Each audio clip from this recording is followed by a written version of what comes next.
નમસ્કાર મિત્રો, તમારા બધા માટે એક ખૂબ જ સારા સમાચાર છે, જેની તમે સૌ આતુરતાથી રાહ જોઈ રહ્યા હતા. તે ઘડી આખરે આવી ગઈ છે. ગુજરાત પોલીસ કોન્સ્ટેબલ ભરતીની ફાઇનલ આન્સર કી જાહેર કરી દેવામાં આવી છે. ચાલો આપણે આ વિડીયોમાં તે સંપૂર્ણ વિગત જાણીએ. શું છે આખી માહિતી? તો જેમ કે તમે જાણો છો કે થોડા સમય પહેલાં પોલીસ કોન્સ્ટેબલની લેખિત પરીક્ષા લેવાઈ ગઈ હતી. ત્યારબાદ બોર્ડ દ્વારા પોઝિટિવ આન્સર કી બહાર પાડવામાં આવી હતી અને ઉમેદવારો પાસેથી તેમાં રહેલી ભૂલો અંગે વાંધા સૂચનાઓ મંગાવવામાં આવ્યા હતા. હવે તે તમામ વાંધા સૂચનાઓને નિષ્ણાતો દ્વારા સંપૂર્ણ વિશ્લેષણ કર્યા પછી ભરતી બોર્ડ આખરી અને ફાઇનલ આન્સર કી જાહેર કરી દીધી છે. આ આન્સર કી હવે અંતિમ ગણાય છે અને તેના આધારે જ તમારું પરિણામ તૈયાર કરવામાં આવશે.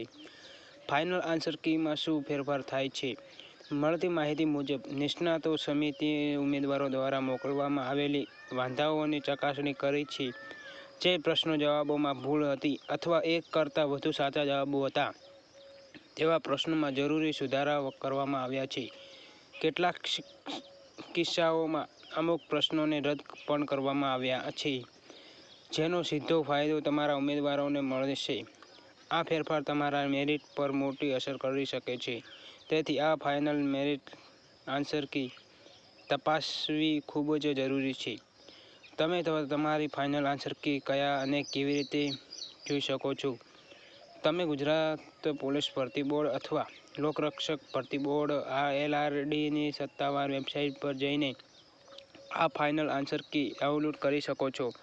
વેબસાઇટ પર તમને પોલીસ કોન્સ્ટેબલ ફાઇનલ આન્સર કીની લિંક જોવા મળશે.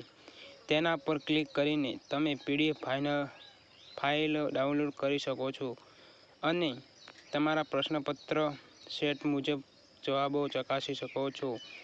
હવે આગળ શું કરવું? તો ફાઇનલ આન્સર કી આવી ગયા પછી હવે ટૂંક સમયમાં જ પરિણામ જાહેર થવાની પૂરી શક્યતા છે. આ આન્સર કીના આધારે તમારા માર્ક્સની ગણતરી થશે અને તેના પરથી મેરિટ લિસ્ટ તૈયાર કરવામાં આવશે. તેથી હવે શારીરિક કસોટી અન્ય પ્રક્રિયાઓ માટે તૈયારીઓ વધુ જોરશોરથી શરૂ કરી દો. અમે આશા રાખીએ છીએ કે આ માહિતી તમારા માટે ઉપયોગી નીવડશે. આ ભરતી સંબંધિત કોઈ પણ નવી અપડેટ્સ આવશે તો તમને તરત જ જણાવીશું. તમારા ઉજ્જવળ ભવિષ્ય માટે ખૂબ ખૂબ શુભેચ્છાઓ. આભાર.